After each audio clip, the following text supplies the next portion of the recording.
This year's free agency is going to be a big one with guys like Kevin Durant, Kyrie Irving, and others being free agents this summer. It has been expected that this year a lot of players are wild cards in the sense that there's a good chance that they may switch from their respective teams. So, let's go over 5 free agent signings that may happen and blindside the NBA this offseason. And before we get into it, as I said in my other video, I have been facing some copyright issues as of late, and it would be really appreciated if you guys can subscribe to my backup channel. I have this backup channel in case anything happens to this one, and I'll leave a link to that down in the description below. Thank you for all of your support and subscribing to that channel, and of course my main channel, THETBALL, would go a long way in helping me to continue to put out interesting NBA content out for you guys. So let's get back into the video. First up, I have Jimmy Butler to the Lakers. There have been reports that said that if the Lakers offered Butler a max deal, he would accept it. I do think there's a solid chance this may actually happen given what happened for Butler with the Sixers. Butler wasn't necessarily a bad fit for the Sixers, but he definitely wasn't a great one either. He wasn't as effective as he could have been by playing next to ball dominant players in Ben Simmons and Joel Embiid, and his stats took a tumble. He was still effective overall and was the Sixers' go-to player in the clutch, but he wasn't getting enough touches as he should have gotten in the Sixers' offense. This also leads to the next issue, which was that Butler butted heads with coach Brett Brown. It was reported that Butler challenged Brown multiple times on his coaching and his offense, as Butler likely thought he wasn't being used enough in the Sixers' offense. This is true to a certain extent, as Butler's usage rate decreased from the time he was with the Wolves early in the 2018-19 season to when he was with the Sixers. With the Sixers, Butler had a usage rate of 22.1%, which was the lowest in his career since the 2014-15 season. I could see Butler deciding to sign with the Lakers to get a bigger role as a clear second option on the team, and be surrounded by great young talent here as well. Not to mention, he would be in Los Angeles, which would be a great area to live in, and promote his brand and other businesses. Butler would be an ideal secondary playmaker when he's on the floor with LeBron, and when James needs a breather, he could definitely lead the second unit in staggered minutes. The Lakers have max cap space and could use one of their potential max slots on Butler, and this will help put the Lakers back into contender status. Signing with the Lakers just seems to make sense for Butler, and I wouldn't be surprised if this ends up happening this summer. Next up, I have DeMarcus Cousins to the Spurs. This would be an interesting yet great fit for both sides.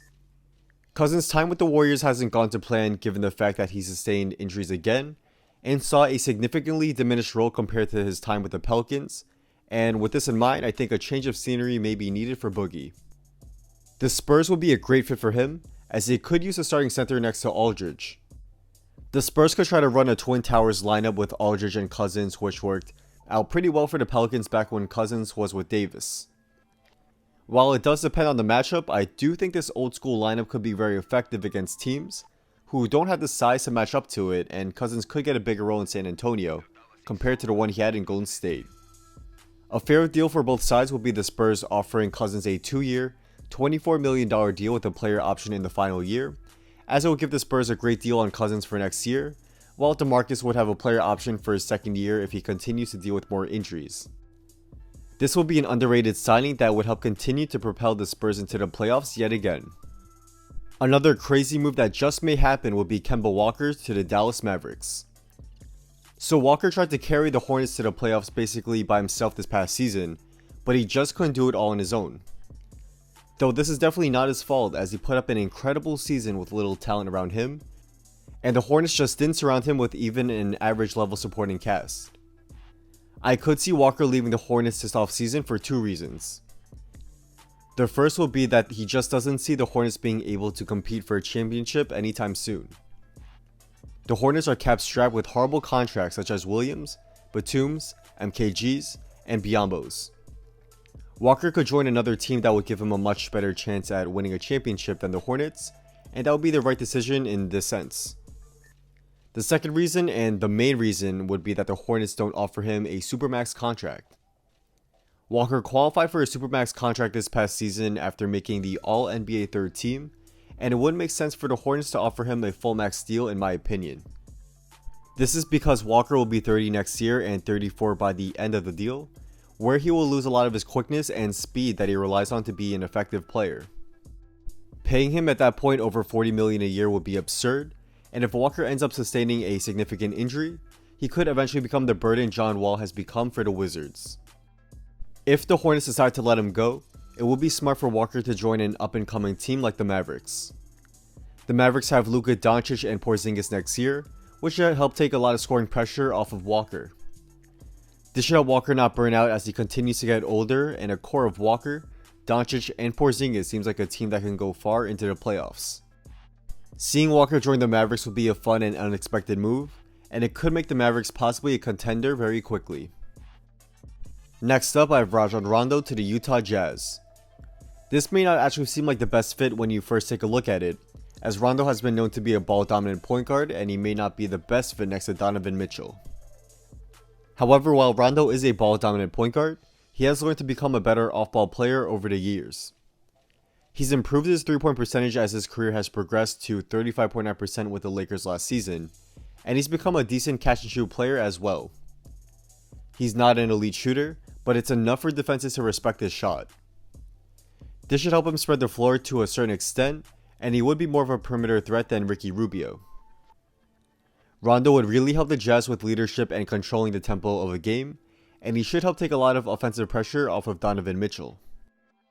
Having Rondo on the floor should help put Mitchell into more of a scoring role, which is something he thrives at, and Mitchell would still get a chance to run the point at times with the second unit in staggered minutes when Rondo is off the floor. In addition, I think Rondo would be huge in the playoffs for the Jazz, as we all know he turns it up a notch in the postseason. This would be crucial for the Jazz, as while Rubio wasn't horrible in the playoffs, playoff Rondo would be a huge upgrade over him.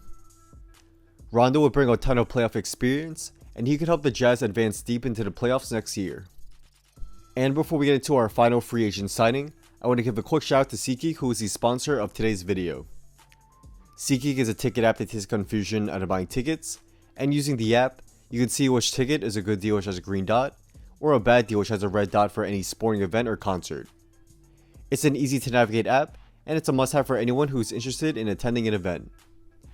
Use my discount code THETBALL to get $20 off your first purchase when you first sign up for an account, and I'll leave a link to the site where you can sign up, or you can also download the app on your phone as well, and use my code to get the discount there.